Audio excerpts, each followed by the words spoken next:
Hi everyone, thank you for joining us today for the pledge webinar. We'll be giving it 1 or 2 more minutes, give it a chance for people to join the webinar, and then we will begin. Thank you.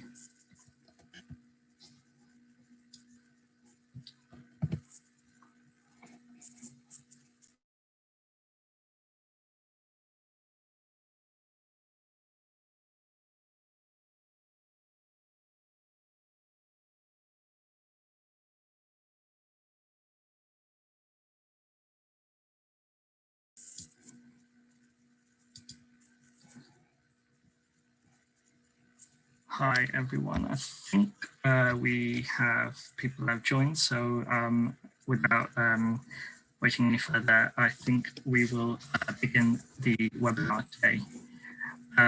Thank you all for joining us today. This is obviously the Christmas Challenge 2021 Securing Your Pledges webinar. I'm Sahil Shah, I'm the Partnerships Manager at The Big Give. So yeah, about this session. So just before I begin, just some housekeeping. If you want to speak to any of the other attendees that have joined this webinar, please use the chat function in your Zoom screen. Please make sure you set the to function to all attendees and panelists, just so everyone can see what you are saying. If you have any questions for us or the panelists, please pop them in the Q&A box at the bottom. And we'll be picking up questions as we go along, and we'll also be picking out questions to ask in the Q&A section of the webinar. The format of the webinar will be that I'll just do an introduction about pledges, just some information about what are pledges, just a reminder for some charities that may be new to the Christmas Challenge, and also just a reminder about how the match funding model works. I'll also then hand over to our panelists to just sort of give their presentation of their experiences from securing the pledges last year. Today, I'm very thankful for the panelists for giving up the time today to join us. So we have today Sophia from Global Witness. Global Witness were the overall Christmas Challenge award winners last year. We have Bella from Action for ME, and they the Christmas Challenge 2021 runners-up. And then we have Robin from Street League, who won the social media campaign award last year. And after the presentations, we'll open up to the Q&A session. Just a reminder for the Q&A session, just to get the most out of this webinar, please can you focus any questions you have for that portion of the webinar to be focused on pledges and pledges. If you have questions about anything else surrounding the campaign, please do pop us an email, and we'll be happy to answer any of your questions over email. So any questions, please try and focus them on pledges and pledges. So just a reminder about what are pledges. Pledges are your contribution to your match funding pot. So the match funding pot is both a mixture of pledges and champion funding provided by the Big Give. An individual pledge must be a minimum of £100, and you can have multiple pledges that make up the pledge portion of your match funding pot, or you can have just one. So if, for example, you have a pledge target of £5,000, you could have multiple individuals or companies making up that £5,000, or just one person or company. And as I mentioned, anyone can be a pledger. It can be any of your supporters, trustees, companies, corporates, trusts and foundations. Yeah, anyone can be a pledger. Pledges must not be funds that are already secured by the charity. So they must not be funds that have been already paid to you. And a reminder that this is a very crucial rule of the campaign, that pledges are paid directly to you after the campaign ends. So pledges must not be paid to the charity before the 7th of December when the campaign ends. Charities must secure a minimum of £1,000 of pledges to be eligible for champion funding. If you're a charity, you set, say, a target. We had a target example of £5,000 in pledges, and you're finding maybe may be a bit difficult over the summer to reach that £5,000 target. As long as you secure a minimum of £1,000 in pledges by the end of August, you're still eligible for champion funding up to the level of pledges that you have secured. So you're still not out of that game of champion funding if you don't quite reach your target. Just a reminder about how the match funding model works. Obviously, all of you have submitted your stage 1 application, and now we're in the stage 2 phase of the application process, which is securing your pledges by the end of August. So the stage 2 phase involves securing your pledges, securing your pledges, your contributions to your match funding pot, and you have until the end of August for this. Here we have an example of a charity that's applied and they've secured £5,000 worth of pledges by the end of August. After the pledge deadline, we share the applications with our match funders. We call them champions. They decide how to allocate their champion funds. Charities are notified between mid-September and early October if they've been awarded champion funding. Here in our example, Champion has decided to support the charity, award the charity £5,000 in champion funds. And then we move on to the campaign week itself. This week it's from 30th of November till 7th of December. And the charity needs to raise online donations to unlock the match funds from their pledges and champions. In this case, that would be £10,000. And the match funding model works like this. The first set of donations received during the campaign week, that amount, in this example we have here, that amount to £5,000 will be matched by the charity's pledges. The second set of donations the charity receives up to £5,000 will be matched by its champion funder. This means that the charity in total will have raised £20,000, £10,000 from donations, £5,000 from its pledges, and £5,000 from its champion funder. If the charity for example, does not meet its online donation target, whatever it does raise will still be matched, so it's not an all or nothing situation. For example, if it was to raise £7,500 in online donations during the Christmas Challenge week, they would receive £5,000 from their pledges and £2,500 from its champion funder. These are just some statistics from last year. The average pledge amount was just over £1,000. The vast majority of pledges were from supporters, but we saw about 15% of pledges came from charity trustees. So definitely, if you're thinking about who to approach, trustees is definitely a great idea to approach, and they often have great networks themselves. And also 16% came from companies or trusts and foundations. So as I mentioned before, organizations can also be pledges for your campaign. And based on last year, 80% of charities that secured that minimum £1,000 worth of pledges received champion funding. I think the year before that was around 75%. So those are roughly the odds of you receiving champion funding if you secured that minimum £1,000 worth of pledges. And across the whole campaign, there were over 4,000 pledges. And after the campaign ends, we ask charities to upload proof of transfer of funds because pledges are paid directly to you, the charity. So, and we just need to check that these funds have been paid to you. So please bear with us after the campaign ends because we do have a lot of pledge proofs to check. Without further ado, I am now going to hand over to Sophia from Global Witness to talk about her experiences from last year. So Sophia, I'll let you present now. Hi everyone, it's great to see so many people here. And yeah, thank you to Big Give for inviting Global Witness today. I'll just share my slides if I can find it.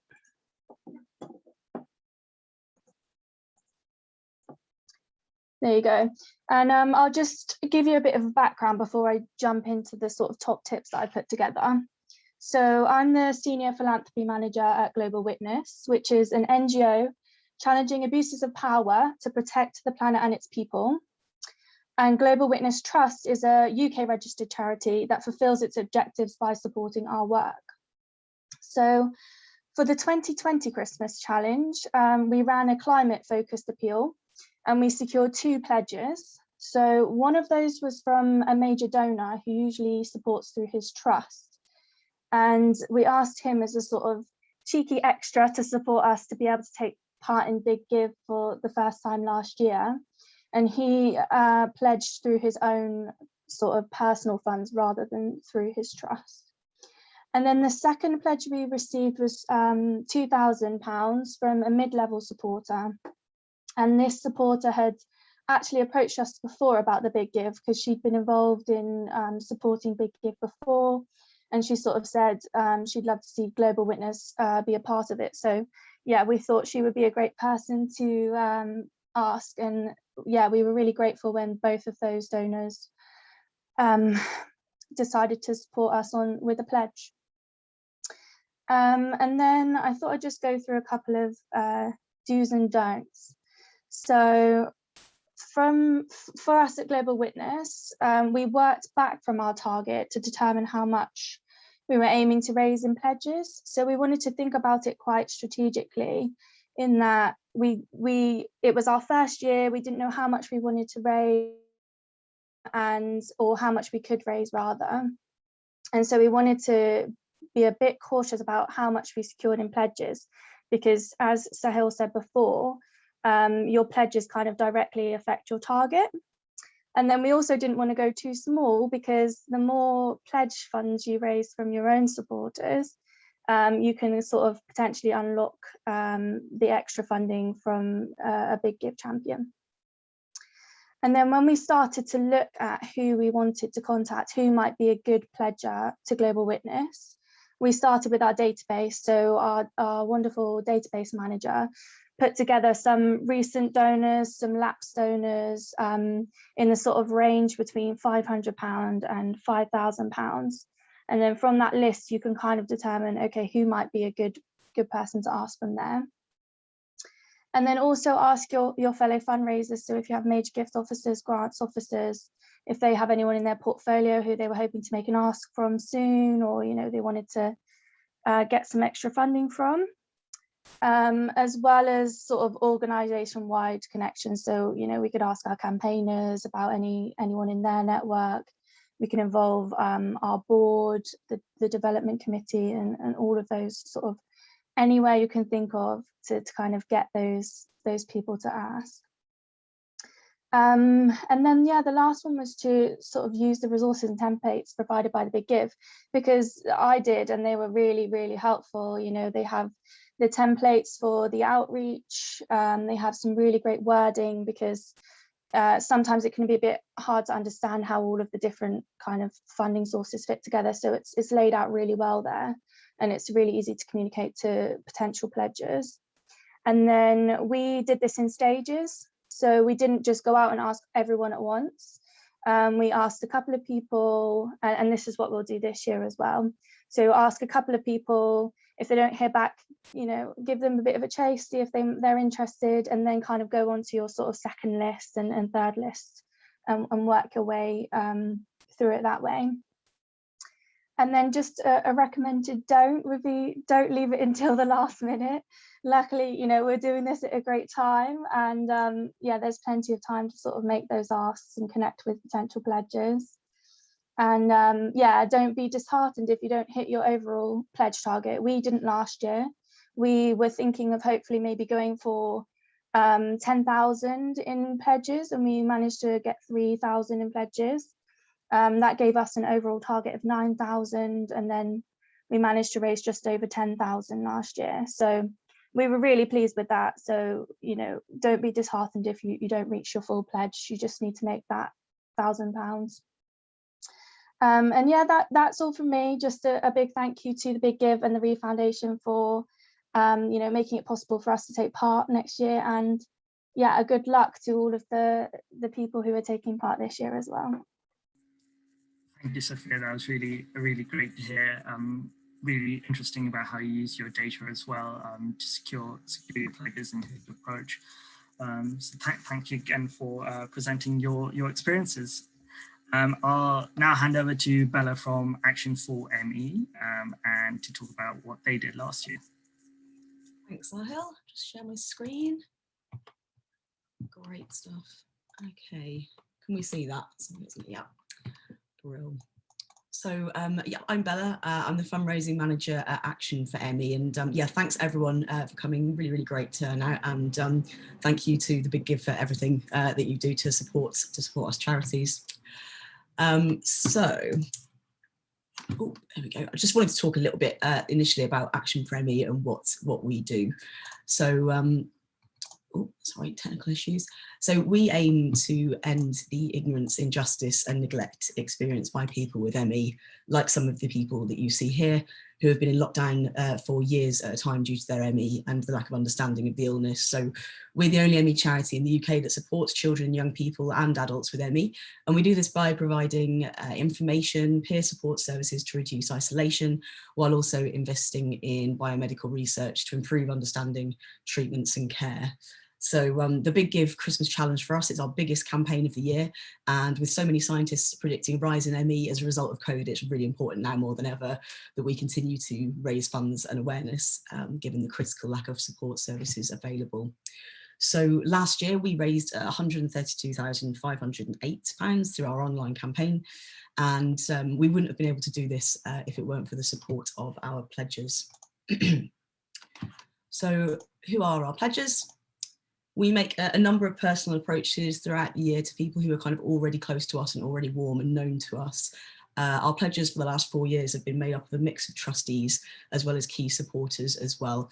So last year we had 3 pledges and 2 of them were actually trustees, and then we had 1 major donor as well.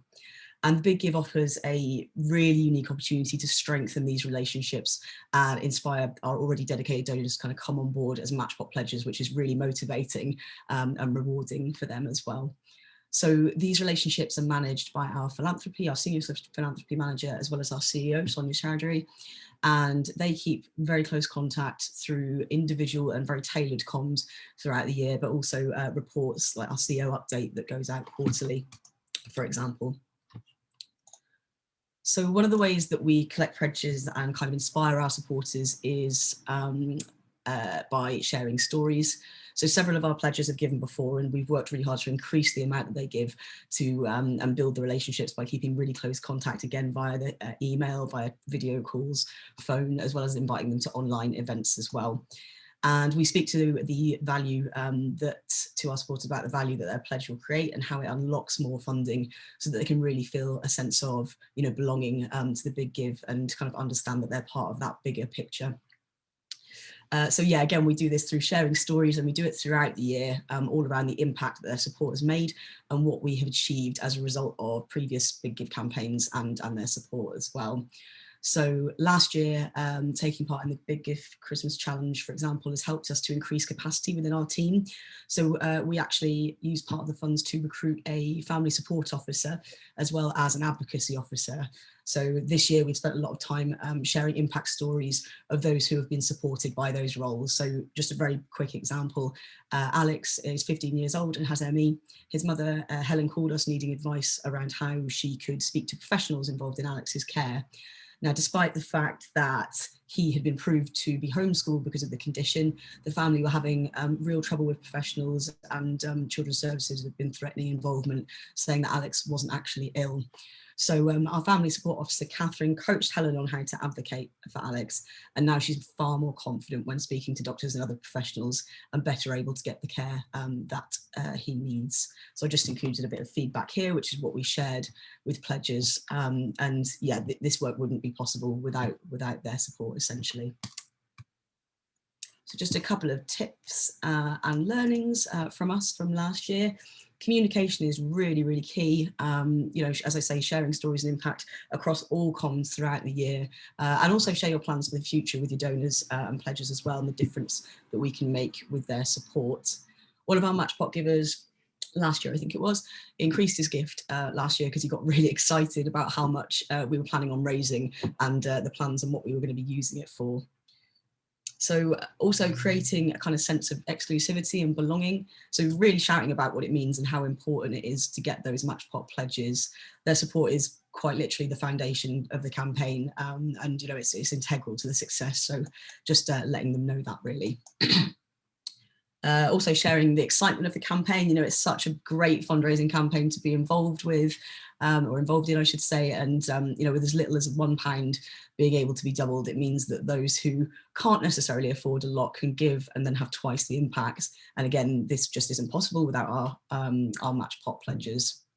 We also last year had made some shareable content for LinkedIn following a request from one of our pledgers who wanted to share with their networks, and that was that proved really successful for us. We actually got a gift of 1K, which is a major gift for us, and you know, someone who was completely new to us, but saw the campaign, as I say, through one of our Matchpot pledgers networks.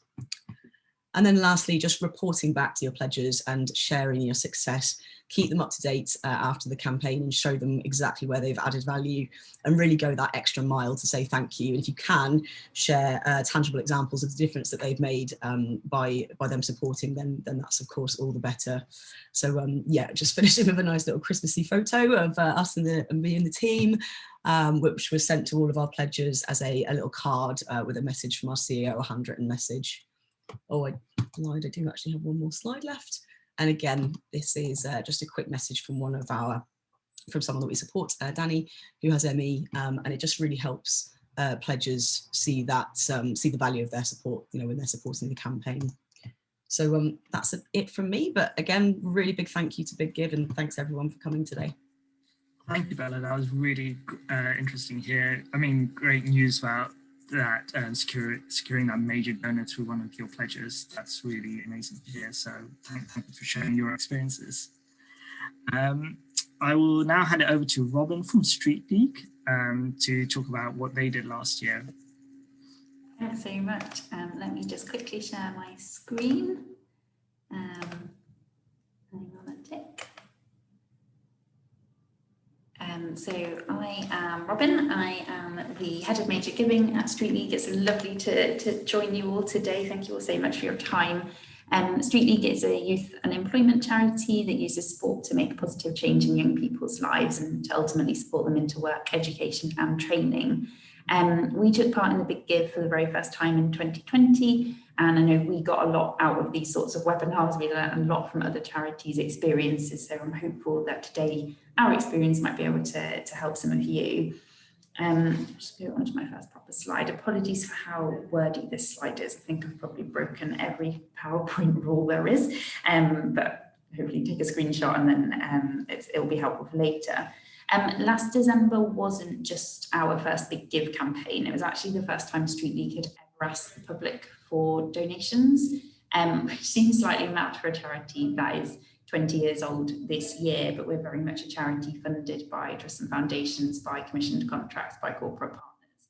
And we have literally a handful of regular individual donors, and we've never actively sought to acquire support from the public before.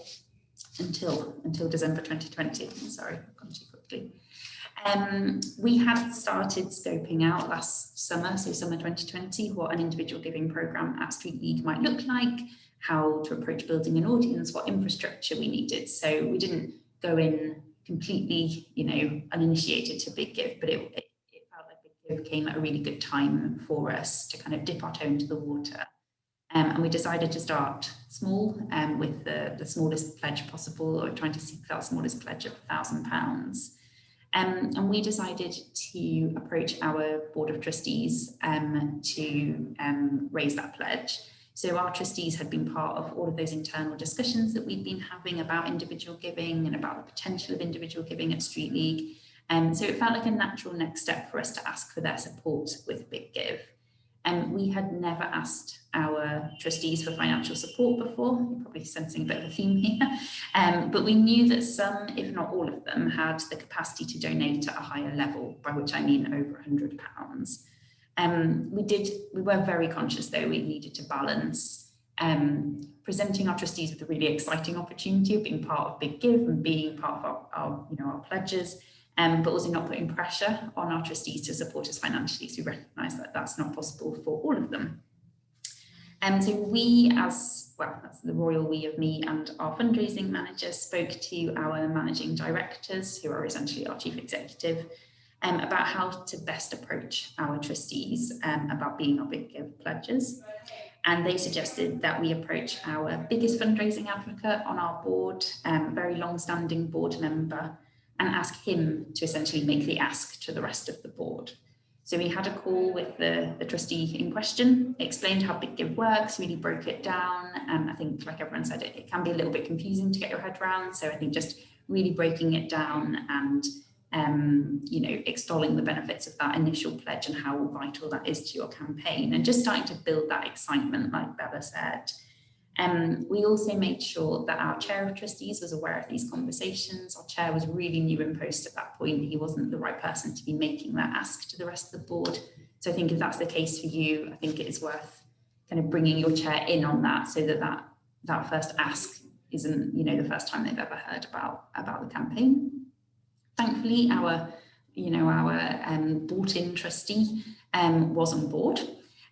We drafted an email for him to send to the rest of our board. Again, it really broke down how Big Give works, how the pledge works. You know, don't donate now, wait until after the campaign, how the pledge will unlock other funding. And we asked each trustee to consider supporting us with £100 or more, or to ask a key contact in their network to do so. And that email from our trustee also introduced myself and my colleague as the people in the fundraising team who were delivering on our Big Give campaign. After that initial email from our trustee to the rest of the board, all of the communication came from us as the fundraising team, so that we weren't kind of asking too much administratively of that trustee. So when we hit our £1,000 of pledges, it was a very good day. We sent an email to our board thanking them, again sort of saying what this means to Street League, both in terms of our financial position, we know that's important to our trustees, but also to the young people that we support. And we were in the lucky position that actually we hit our £1,000 of pledges before all of our trustees had the opportunity to give. So we were able to say to them, you know, your time will come in December, you can give as part of the campaign if you want to. As others have said, we just really kept our trustees, our pledges, in the loop as we developed our campaign. We gave them kind of like sneaky peeks of like the video content we were making. When we got the news that we'd got champion funding, that was shared with them. So just all the time building that excitement. And when our Big Give campaign launched in December, our trustees were a really key kind of group of supporters who we knew were bought into Big Give, and we wanted to mobilise them to share our campaign with their own networks. And again, we drafted comms for them to send out, and we reported back to them who from their network had given, if that's what they wanted. And at the end of the campaign, when we hit our target and we exceeded it, we raised £6,600. We sent a massive thank you to our trustees, and really emphasised again that we couldn't have done this without them, that initial £1,000 had unlocked so much. And if you're in a similar position to us in terms of not really having that individual giving kind of income stream developed in your charity, I think it's really worth thinking about internal audiences and how you bring them on that journey, whether that is your trustees or other stakeholders. So whilst we had all of this work going on with our trustees, who are our pledges, we also thought about our staff internally, like our frontline staff, who are not really used to Street League being a public fundraising organisation, and we had lots of opportunities for them to get involved in Big Give and to really feel part of it and build that excitement internally. I think inevitably when you do something for the first time, you have a lot of like hindsight afterwards. I'm sure there's many other things that we didn't get quite right last year, but the two things that sort of stick out to me are that when we asked our trustees to share the Big Give opportunity to donate with their networks, we kind of assumed what kind of comms they'd be sending out. We thought, oh, they'll be emailing everybody, so that's what we drafted for them. But in reality, they were all using social media, and we saw loads of stuff on LinkedIn, on their Facebook, on Twitter. So we should have just asked them how they wanted to be involved. And I think also we should have had more confidence as fundraisers. We knew that there was one trustee on our board who had that capacity to give the full £1,000 and probably would have been really open to that ask. And we weren't bold enough. This is like the first time we'd done it. And so we probably played it a bit safe. And had we got the £1,000 from one trustee, we could have then obviously approached the other trustees for donations during the Big Give week. The future of the Big Give at Street League, obviously really wanting to take part again this year, but taking a different approach. I think the Big Give will be something that we kind of evolve and learn from each year. And it didn't necessarily for us feel right to go back to our trustees to be our pledgers in 2021. So we are hopeful that a corporate partner who got really involved last year, really loved Big Give, that they will be our pledger this year. Keep your fingers crossed for us, and that our trustees will become campaign donors during Big Give week. So that's it from me. Thank you all so much. Thank you, Robin. That was again a really great presentation, and really interesting how your campaign is evolving from last year to this year. So interesting to see how you're sort of maybe changing who your pledges are with your sort of experience from last year. Just going to do a quick screen share. Just want to remind charities about how they actually secure the pledges.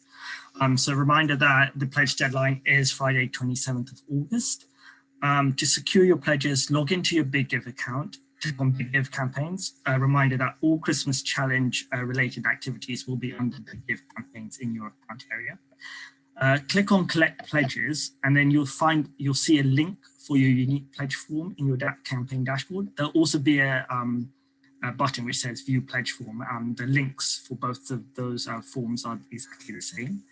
And you just need to share that link with your prospective pledges, and they just need to complete the pledge form by the end of August. If you have any queries after this webinar, feel free to drop us an email and we will be happy to help.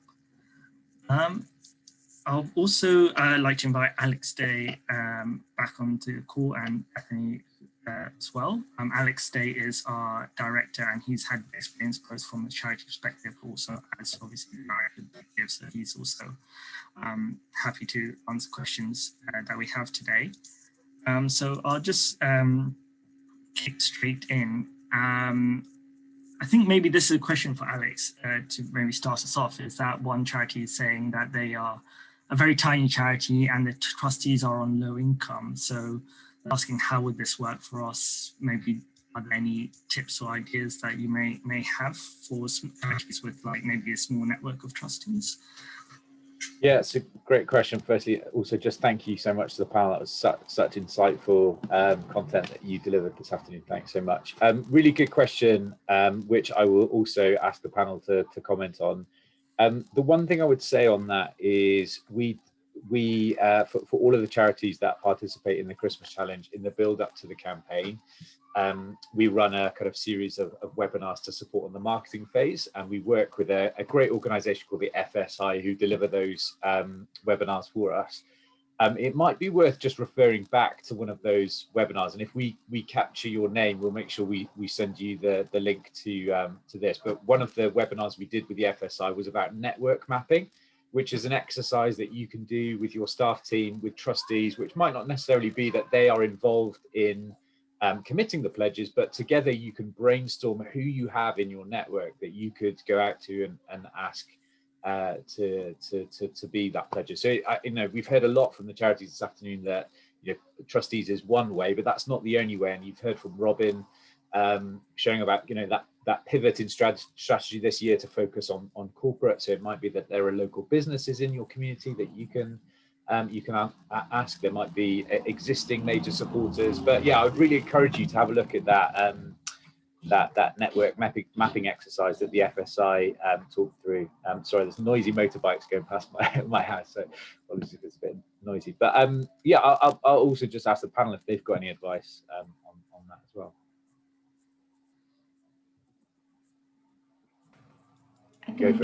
Go for it, Robin, and then Bella. Sorry, Bella. Yeah, I echo what Alex said. I think network map. I think we're in a really fortunate position at Street League in terms of our board, but we also knew that not every board member had that, that kind of access to funds. So I think thinking about their networks, giving them that option, it's incredible who people are connected to when you do that network mapping exercises. People who are like, oh, I don't really know anybody, and actually if you ask the right questions you find all sorts of amazing connections to companies and to individuals. So yeah, sorry, just to kind of really echo what you said. Sorry, Bella, because I interrupted. Yeah, no, it's totally fine. Yeah, I agree with both of you. I was going to say that we you know, we approach people that are already really close to us. We find that works really well. I think particularly at the moment, when probably people are playing their cards quite close to their chest in terms of donating at the moment. But I have seen other charities, I don't know how successful it is, but just do mail shots the right word, approach a vast swathe of supporters and ask them if they want to come on board and be one of these really exclusive special supporters in this way. So that might be another idea for charities that don't necessarily have that pool of close donors to them necessarily. Brilliant, thanks Bella. And I can see quite a few people in the chat saying they'd love the link to that network mapping training. So again, it's on our YouTube channel. It's one of the, perhaps we'll have a quick look and make sure we tell you which one it is, but we'll also try and send that out after this as well. Absolutely. We have a question, I think it's specifically for the panelists. I'll read it as the question was asked. We're first-time big givers and could do with the panel's advice. We have a couple of pledges in mind who have given to previous projects with the same beneficiaries. We would normally be making an ask of £2,000 at this time of the year. Do you think I could see if they might pledge more than they normally give, or should I stick with our usual ask, given we will be asking them to do some extra admin and getting their head around the big give and how pledging works? Would any panelists have any recommendations? Would you advise if the charity should ask more than they normally do to that supporter, or do you think they should ask the amount that they normally give? I think my 2 pence worth, probably to start the conversation with the funder, like before making up your mind whether you should stick to almost like your usual amount or going for more. I think introduce the idea of the big give, what your ambitions are for that plan, the difference that's going to make to your beneficiaries, and let them lead that conversation rather than going in with like a specific set amount in mind. So let it flow a bit more organically. Yeah, I would say it's such a specific and fantastic ask to allow it to kind of, like I said before, having them lay the foundations for gifts to be doubled by people who maybe can't necessarily support at the same level. So I think, yeah, I think really building that up and just sort of, for want of a better phrase, hammering home that message of, you know, this is such a great way to support and you're helping other people donate and you know, have twice the impact, I think is a really good message and could well encourage people a lot of people to give more. Go ahead, Sophia. No, go ahead. I would say, you know, go for it. If you think they have the funding and you think they might be open to it, you obviously know them best. I would say, yeah, to ask for more, because the worst that's going to happen is they'll say, no, we'll stick to the amount that we wanted to do originally.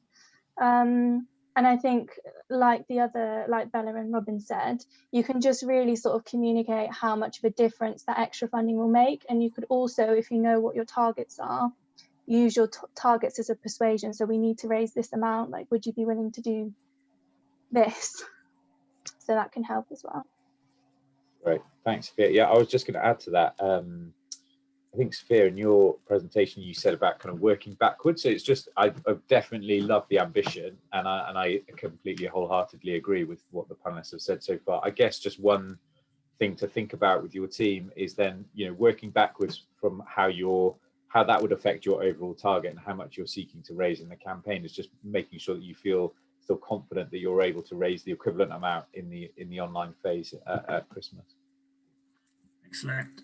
Just a follow-up question to that is that I guess this, is with the panelists, when you're approaching pledges, do you have a specific ask in mind, or as Robin said, do you sort of let the pledges lead the conversation and then sort of come to an agreement about what would be what they would like to give?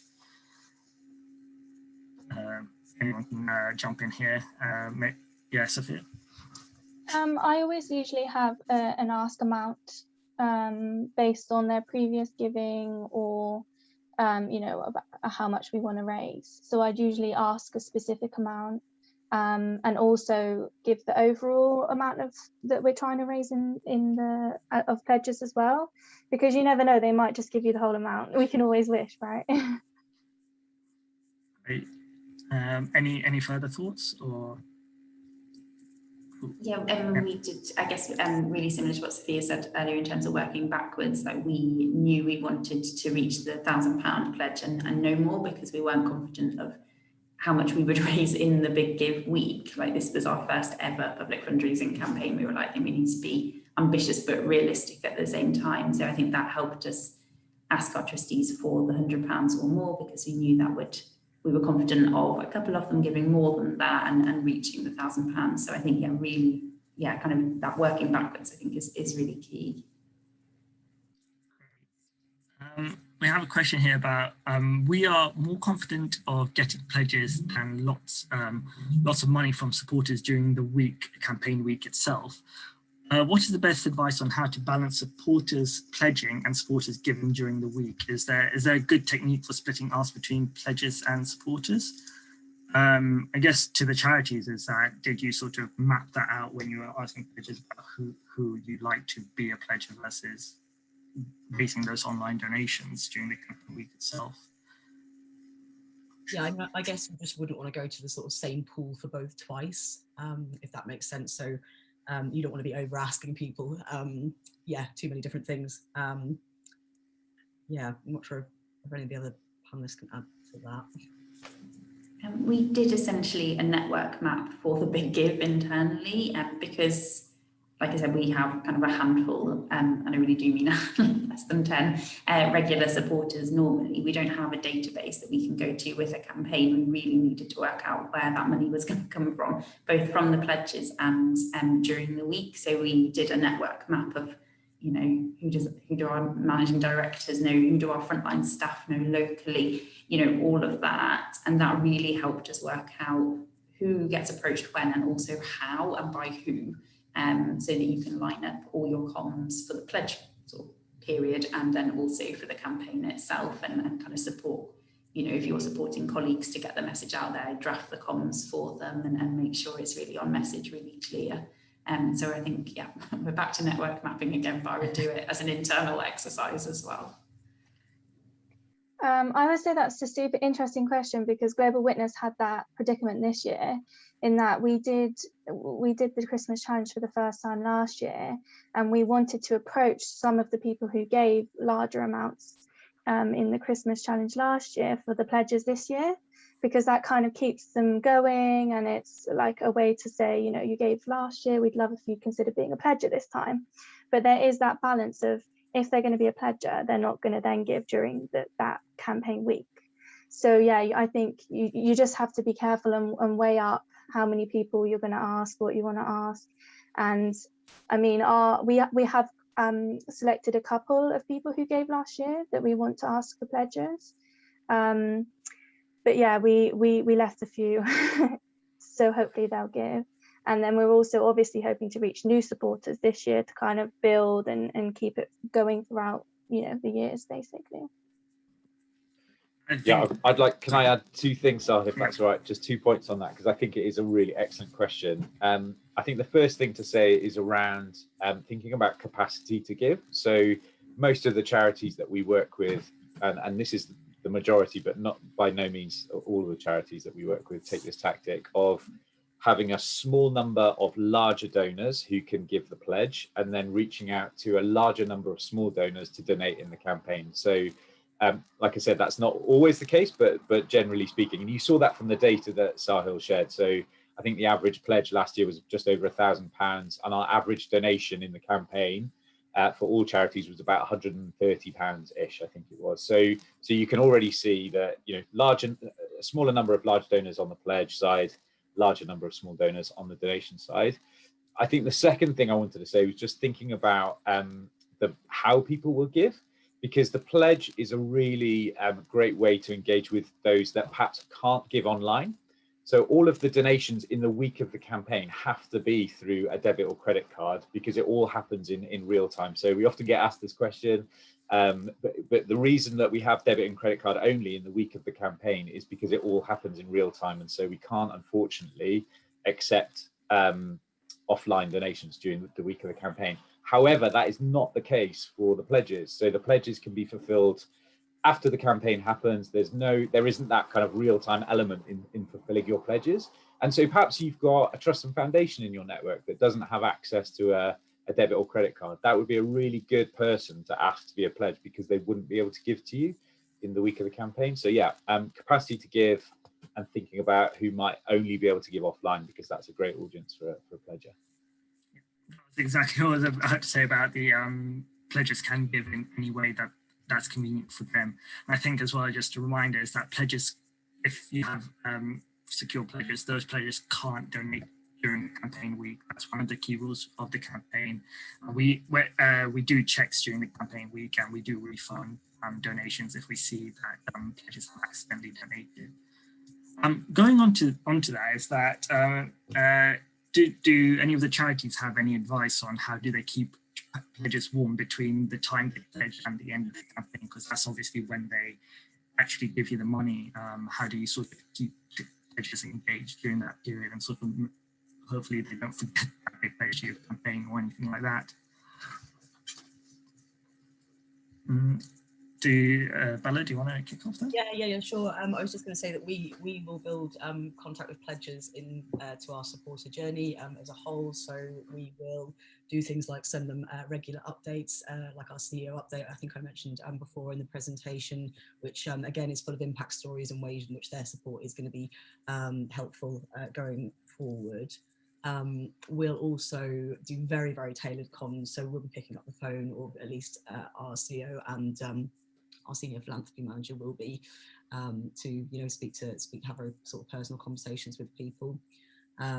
We'll also do things like inviting people to online webinars, and we've got something called the Science Series, where we'll be talking about research and things in relation to long COVID. So I think there's lots of different ways that you can kind of keep people engaged throughout the year.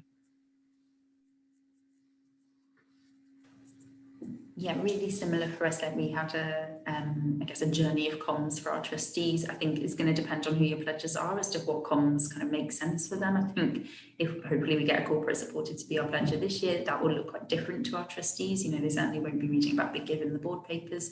Yeah, I think it's just that sharing the good news, sharing, you know, giving the sneaky peek of like the video you might be putting out, just, yeah, all of that stuff to like build excitement. And like you say, so that they don't forget about Big Give when it comes around, they actually feel totally part of it.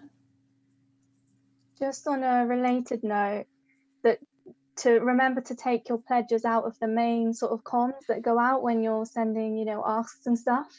Because yeah, that might be not a great idea. And yeah, to do, you know, lots of tailored stuff during that week and before about what you're planning and how the fundraising is going so far that week, and that sort of thing to share with them.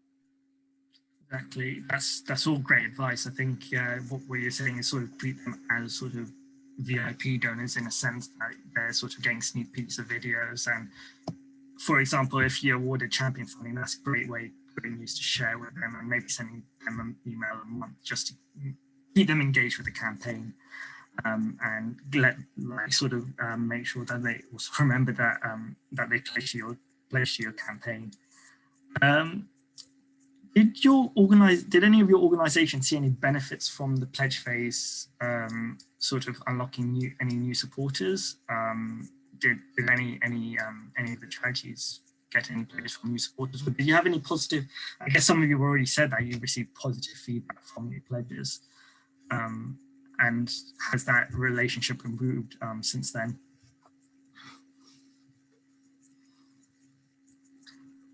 Sophia, yeah.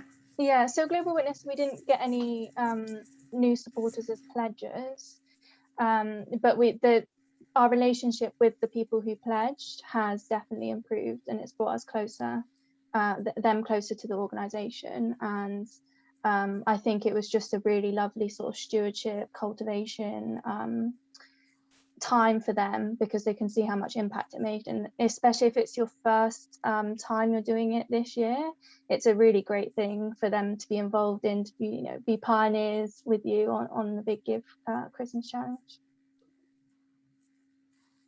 Great. Yes, Bella? Yeah, just echo that the same really. We've definitely improve relationships with that pool of supporters. And I think just making them feel really special and thanking throughout the year, as I said before, just brings people closer and just does improve that relationship. We've had a couple who have increased their gifts. We've done the big give for 4 years now, so we've had a couple and we've seen them increase over time. So it's great to be able to kind of bring people closer in that way. Great. I had a couple of questions from Charities about what happens if they don't secure a minimum of £1,000 in pledges. That means you won't be eligible for champion funding, unfortunately. However, if you still have secure pledges, but they're below that £1,000 mark, we still invite you to take part in the Christmas Challenge using just the pledge funds as the sole portion of the match funding pot. And that's an open invitation, and that's up to the charity if they'd like to accept or reject that invitation. If you do obviously decide not to take up that offer and to take part, you would need to obviously communicate to your pledges that you're no longer taking part in the Christmas Challenge.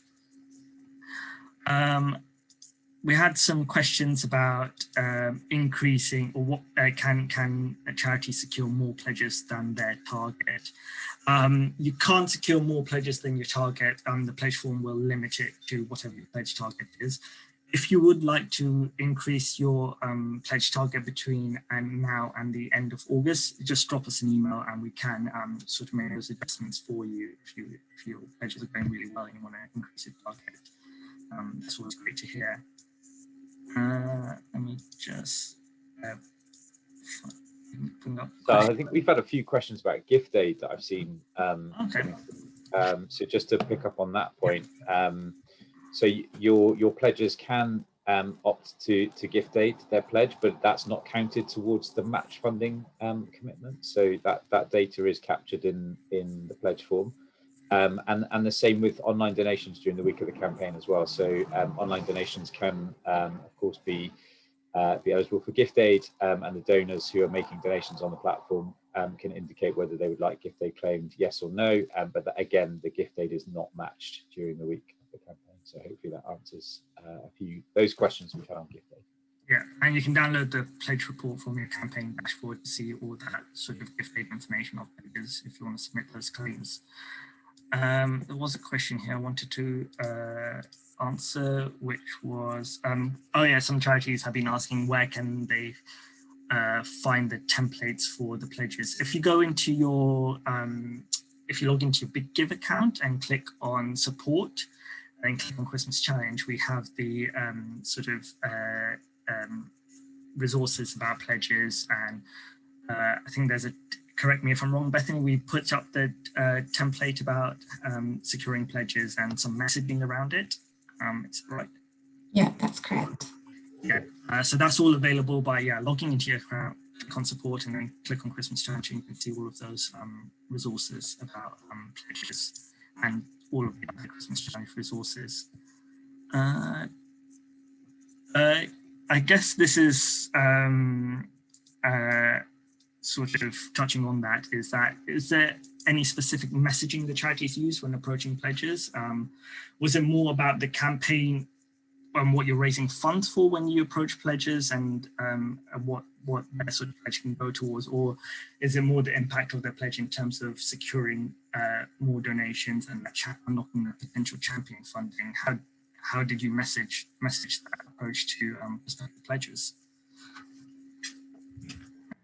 Robin, you want to kick off? Kick off? Yeah, of course. I think it's probably a bit different when your pledges are your trustees, who obviously completely understand your mission, your beneficiaries, what you're trying to achieve. I think for us, it is almost about selling, for want of a better word, the benefit of starting public fundraising as a charity and then being part of that journey. And this being the first year we're doing Big Give. And I think that when it is your first year, capitalise on that opportunity, because it is really exciting. I think, as I said before, this year, different pledges. It's our second year doing the campaign. I think it will be much more beneficiary focused and much more about the difference that company can make by being our pledger. So I think, it's again, just sort of tailored messaging according to who your audience is and what's going to get them excited. Great, thank you, Robin. does Sophia or Bella, do you have anything further to add to that? Is there any specific messaging you use to approach pledges with? Or was it more just generally about what you're raising funds for in your campaign? I would say that the second point about the impact that their pledge makes, because you could also, if you wanted, send them a link to the campaign, your campaign page, as a sneak peek preview, so they can read through that and check that they're on board with it. But with Robin, we kind of went for supporters who already knew us quite well, so it was more about what difference they can make by taking part this year or in this particular campaign. Sophia. Bethany, I'm just going to ask, have there been any further questions that we may have asked? We've got a couple of more minutes left, or have we asked most of them? I believe that is mainly it in regards to actual pledges. Alex, I'm not sure if there was any. Yeah, there's been a few questions about timing I've seen, and just to reiterate that the slide that Sahil showed earlier in terms of timing is between kind of mid-September and very early October is when we will get in touch with all of the charities who have been successful in raising £1,000 or more in pledges to let them know whether or not they've been allocated any champion funding. But again, just to reiterate a point that Sahil made earlier, is even if you don't manage to secure champion funding, we'll still invite you to participate in the campaign with just the match funding from your pledges. So that offer is there, and hopefully that then gives you the confidence to go out to your pledges to say, look, we're going to be taking part in this campaign, and you know, your donations will definitely be used to help us, you know, raise more money through the Christmas Challenge campaign, and may even help unlock more match funding for the Big Give from the Big Give champion. So yeah, that was a few questions on timing. Yeah, absolutely. I think just kind of lastly, we've had a question here about people who don't have bank accounts or credit cards or internet. How can they still donate? Because the charity's asking if they can donate on their behalf. So is this in relation to the pledges? If or more the online, if this is in regards to the online phase of the campaign, I would ask the charities just drop us an email. We can probably discuss that further, offer some hints and tips. I think there was a question about what happens if prospective players don't have access to the internet. One suggestion I would have is maybe contact the pledger and ask them if they have any sort of family or friends that have access to the internet that can help fill the form with them. So if any of your prospective pledgers don't have any access to the internet, that's one thing to do. The pledge form does need to be filled out by the pledger themselves, just because they have to agree to the terms and conditions, pledge terms and conditions. I don't know, Alex, if you have any further advice of charities of pledgers that have access to the internet. No, I think you're spot on there. Great. There's one question here. Do we have to give the pledger the option to not pay if we don't secure champion funding? Impact isn't going to be what they expected when they made the pledge.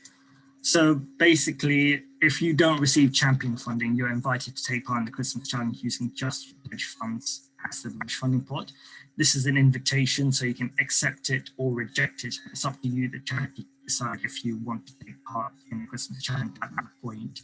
Obviously, if you decide to reject the invitation, you will have to just let you know that you won't be taking part and you don't have any pledge to fulfill to your charity. But I think that is all of the questions. I'd like to just thank Sophia, Robin and Bella again for joining us, taking time out of your day to join us. Your presentations were really fantastic, really interesting. I've learned quite a lot today as well from the charity's perspective of securing pledges. Thanks Alex and Bethany for helping with the Q&A session. And thanks to all the charities that have attended today. Your questions were really, really interesting and great interactions.